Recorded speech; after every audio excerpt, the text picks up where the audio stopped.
یاره مړه ملګري نن خو یوه مزېداره کیسه وکړه چې عبرت دې وکړو نه مړه ای که نه ښه غوږ وې نه سې ښه بلکل غوږ مو ونیوه ته کیسې موله ډېر خوند کیسه داسې وکړه نه چې یوه ښځه و یو یې خاوند و و تکه سره غرمه وه و چرګې ځان له سور کړی و پوه شوې و بس ښه په مینه ویله نوستي و دا ګلې ته وایي مړه څه وې ستړی یم خو نه وې ستړی یم خو هسې لږ وې ستړی کم ډنګي ډنګي وارو ډنګېدلی بس د خاوند یې دغې ښځې له ویلي شي ویل منډه که څه ماجرا و ماجرا څه کیسه و صحیح بس د دګړي ویل منډه کړي یې دغې ښځې بس دا دروازه یې چې کولو کړي یو که نه خور پاکیر و او ویل یې چې وخورې وږی دومره څه روبوسه چې دا سترګې مې پې وغاړېږي دومره بس په ګېډه کې هېڅ شی نه و مړ و بس مړ کېدو مړه بس څه وې ستړی یم خو نه وې ستړی یم خو هسې لږ وې ستړی کم دا ښځه په منډه راغلې وه دا چرګ یې راویچت کړی خو خمدېله وه ډېره ډېره مړه خو چې خاوند خو یې دا چرګ په لاس کې دی لیدلی که نه تر پکې چې ترې راخستی یې دی ویلي یې چې دماغ دې خراب دي وږی یم و ته چرګون مې ملنګونو لاوړې ته وکسه مړه بس دا ښځه یې ډېره خفه شوې و دومره خفه شوې و که نه لکه تو په سر ویښته خو څه یې کړي وای مجبوره وه مړه بس ورځ دو تېره شوه وخت یې تېرېدو بس په دغه سړي به داسې ورځ راغلي و په خاوند یې که نه چې ملانګې دارلا نوستی په خپله غریب شوی دی بیخي مړه ډېرې مجبورې نه یې د ښځې له تعلق هم ویر کړله ډېر دی خفه کړو مړه بس څه وې ستړی یم خو نه وې ستړی یم خو لږ وې ستړی کم نو بس په دا کې داسې چل شوی دی که نه دا ښځه یې نه دغې بل خاوند کړی بس ځکه چې ډېره مجبوري وه بس تعلقه یې دغه به تعلقه کړه دغه بل پې نکاح به تړلو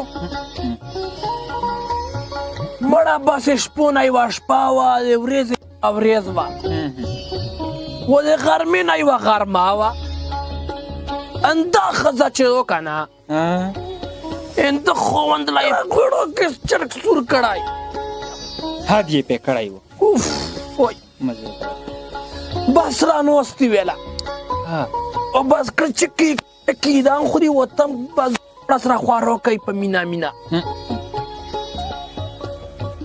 درزکی بیا ګډ روډ بدلای بس دا ښځه یې ورپورته شوې خاوند اجازت ورکړه چې ته منډه وکړه څوک دی څوک دی و څه لیول دی و څه شی دی څه غواړي مړه څه وې ستړی یم خو نه وې ستړی یم خو دومره وې ستړی بس په پیر د رحمت شاه که نه چې ګېټ یې کولو کړی که نه ملاک پاکیر یې لیدلی مړه بس په دا کې نه واپس یې رامنډه کړي دغې ښځې واپس رامنډه کړي بیخي بس په دا کې یې نه چې ور منډه کړي که نه سترګې یې ور وړی دغه ملانګ له داسې سترګې یې ور وچاتې کړي ماغه مخکینی میړه یې و غریب شوی و بیخي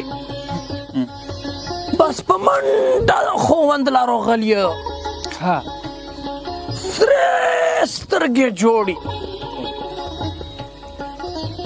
خاوند ته پوښتنه وکړه چې وښځې څه شی وشو چې جوړې مړه خو هغه بس بیخي خراب ډېره خفه او ویل چې دا کم چرګ مې اوس ورونه بوسلو دغه مالانګ لا اما د مو مخکینای خووند وو د خووند دغه ښځې له په دا ټیم کې ویلي که نه چې خفه کېږه ما اول لا ویا چې زه د پېژندلی یم و که نه ښځې ویله بیا څه ویلي ښځې ویله ویلي چې څنګه خووند مې یې نور څنګه ویله ویل چې زه هغه مالانګ یم چا څه ټیم مخکې زه توله راغلی وم و انده خووند توله چرګ نیره کوو بلکل اوس یې مو په زوی نه وکسه دغه داول دی بلکل نو ملګري داسې چل دی چې په بهار اول کې نه بلکل یا الله تعالی شکر ادا کول پکور بلکل و د خپل مول نه په دا کې فقیر خور غریب ته څه ورکول پکور دی بلکل ډېر ملګري په دغه ټیم کې مو یوه پوښتنه نه پیدا وشوه ویا دا نن سبا چې د ملنګون ګرځي دا کې خو خور او فقیر نشي پېژندی ټوله دوکه شروع نو دا جوب کاټي که نه دا داسې چل دی چې خور او فقیر نه دی دا د خولیان هم پېژندل شي ښه او که نه یې پېژندو څه طریقه وې کېږي بس ورکول کوه نیتونه لا خدای کسي بل یې خبره دی خو یوه خبره خو له کوم چې کیسه خو مې له وکړه خو عبرت ته اخلو عبرت وې ته اخلو ویلې اوس کیسه لوړه پاوو اوس زه روغلم په داوو د نورو ښایسته او مزیدارو ویډیوګانو لپاره زموږ پټه ټي وي چینل سبسکرایب کړئ.